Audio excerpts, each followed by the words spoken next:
حاضری باپا جنات کی. اب بھائی جنات کی حاضری کے حوالے سے یہ بھی عرض ہے کہ بعض جگہوں کا یہ سنا جاتا ہے، ابھی بھی یہاں اسلام میں بتا رہے تھے کہ بعض ایسے علاقے ہیں جن میں خاص کے جیسے کل کی جو شب ہے 11ویں رات، تو اس میں یہ ہوتا ہے کہ غوث پاک کی حاضری، چلے غوث پاک کا چلہ، تو اس کی آبادی اور یہ سب بہت کچھ وہاں پر ترکیب ہوتی ہیں. تو ان سب کی بھی کیا حقیقت ہے اور اس میں ہمارا کیا ذہن ہونا چاہیے؟ اگر اس پہ بھی کچھ مدنی پھول عطا فرما دیں. یہ بیچارے عوام میں نہ تو بولی بالی ہے، وہ نا جس کی لاٹھی اسی کی بھینس. بدقسمتی سے سنیوں کے اندر اس طرح کی بعض چیزیں لوگوں نے رائج کر دی ہیں، جس کی وجہ سے ہم سیدھے سادے صاف ستھرے سنی جو ہے نا یہ بدنام ہے. ہمارے علماء بیچارے مطلب ہمیں حق کی بات بتاتے ہیں تو یہ بعض لوگ اس طرح ان کی بھی مخالفت کرتے ہیں. پھر یہ جو حاضری آتی ہے نا جنات کی، یہ ایک تعداد ہوتی ہے کہ جو بیچارے مطلب ان کو سمجھ نہیں آتی. ہوتا بعض ہوگا جن کا اثر تو ہوتا ہے، اور وہ مطلب وہ عورتیں جو دھنتی ہیں مزاروں پر، تو ایسی عورت کو مزار پر تو ویسے ہی نہیں لے جانا چاہیے. عورت کو سوائے بارگاہ رسالت کے وہ کہیں بھی نہیں جا سکتی، عورت کی اجازت نہیں. پھر یہ پتہ ہے کہ اس کو دھنی آتی ہے، وہ جنات سب کروا رہا ہوتا ہے، تو پھر اس کو بالکل نہیں لے جانا چاہیے. بال کھلے کر کے یہ وہ طرح طرح کی آوازیں نکالتی ہے اور یہ جن بول رہا ہوتا ہے اور تماشا بنا ہوا ہوتا ہے. لوگ پھر سوال جواب کرتے ہیں. اچھا ایک تو یہ، اچھا بعض اس میں کچھ ڈرامہ بازی بھی ہوتی ہوگی، وہ شغل. تو یہ بعض عورتیں یوں بھی دھنتی ہوں گی خواہ کی، عورتیں پکڑتی ہوں گی اور یوں تھوڑا مزہ آتا ہے نا اس میں، تو یوں ہوتا ہوگا. اور خیر جنات تو واقعی تنگ کرتے ہیں بعضوں کو، اس کا تو انکار کر ہی نہیں سکتے نا. چلہ اصل ہے وہ بے سمجھ سکو چہلا، چہل مانے 40، تو چلہ مانے 40 کا ہے نا، 40 سے منسوب ہے، 40 کا 40واں. تو لیکن ہمارے عرف میں چلہ اس کو بولتے ہیں، یہ عوام کو نہیں پتا ہوتا اس لیے عرف بھی کیا بولوں. چلہ اس جگہ کو بولتے ہیں جہاں کسی ولی اللہ نے کچھ عرصے رہ کر عبادت فرمائی ہو. ہمارے یہاں جو چلے ہوتے ہیں نا اس سے مراد یہ ہوتی ہے جو میں سمجھ سکا ہوں. اچھا تو اب واقعی غوث پاک نے یہاں عبادت کی ہے اس جس جگہ پر، تو وہ واقعی ہے کہ ان مانو کر وہ چلہ، ٹھیک ہے نا. اچھا اب اس جگہ کا احترام کرنا یہ بھی جائز اور روا، کوئی ممانعت نہیں ہے. وہاں جا کر دعائیں مانگنا اللہ سے، اگر کوئی دعا کرتا ہے تو بے شک وہ دعا، وہ جگہ رحمتوں کے نزول کی جگہ ہے کہ اللہ کے ولی نے وہاں عبادتیں کی ہیں، وہاں دعا مانگنا بھی بالکل درست اور قبولیت کے قریب، یہ بھی سمجھ میں آتا ہے سب. لیکن اب عبادت کی، اب جیسے کہ باب المدینہ میں کہیں ایسی جگہوں پر بھی چلے غوث پاک کی طرف منسوب کیے ہوئے کہ جہاں پہلے سمندر تھا. اب بغداد شریف کافی دور ہے، پہلے بالکل یہ مثال کے طور پہ یہ کلفٹن کا ایریا یا کھارا در کا ہے، یہ اگر ہم 150 سال 150 سال پہلے چلے جائیں نا تو غالباً وہاں سب سمندر تھا. تو آہستہ آہستہ یہ مطلب پانی اترا ہے اور یہ آبادیاں ہوئی ہیں.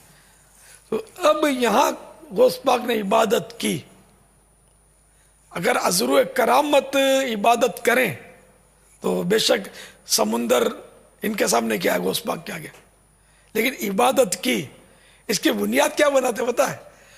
فلاں کو خواب میں آئے تھے، فلاں کو خواب میں آئے تھے کہ اس مکان میں اس کونے میں ہم نے عبادت کی ہے، یہ ہمارا چلہ ہے. یوں ترکیبیں بنا رہے ہیں. اب چلے میں کیا مطلب، اب چلہ نکلا بھائی ہمارے گھر میں چلہ نکلا، اب میری تو نکل پڑی نا، لوگ آ رہے ہیں اور نیازیں دے رہے ہیں اور روز ختمیں ہو رہی ہیں، محفلیں ہو رہی ہیں، جھنڈے چڑھ رہے ہیں، تو ہاتھ چومے جا رہے ہیں، بڑا احترام ہو رہا ہے، بڑے خوش نصیب ہو بھائی تمہارے گھر میں، اللہ ایسا گھر ہے تمہارا، چلہ نکلا ہے. پھر مطلب یہ کہ بس وہ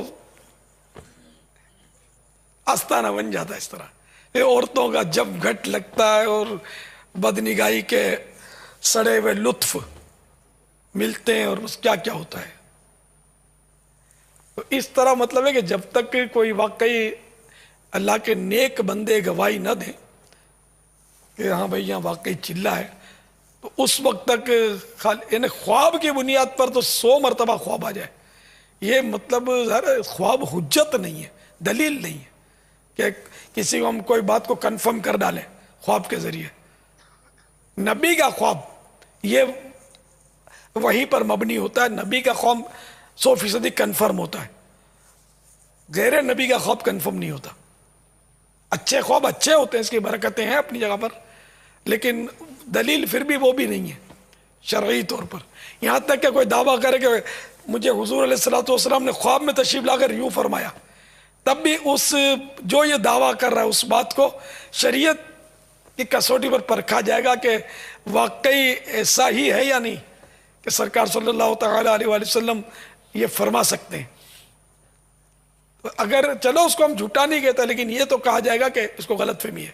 اعلیٰ حضرت رحمۃ اللہ تعالیٰ علیہ فرماتے ہیں کہ امام جعفر صادق علیہ رحمۃ اللہ الرازق کی جناب میں کسی نے حاضر ہو کر عرض کی کہ میں نے سرکار مدینہ صلی اللہ تعالیٰ علیہ وآلہ وسلم کو خواب میں دیکھا۔ سرکار صلی اللہ تعالیٰ علیہ وآلہ وسلم نے ارشاد فرمایا شراب پی، شراب پینے کا حکم فرمایا، تو مجھے کیا کرنا چاہیے؟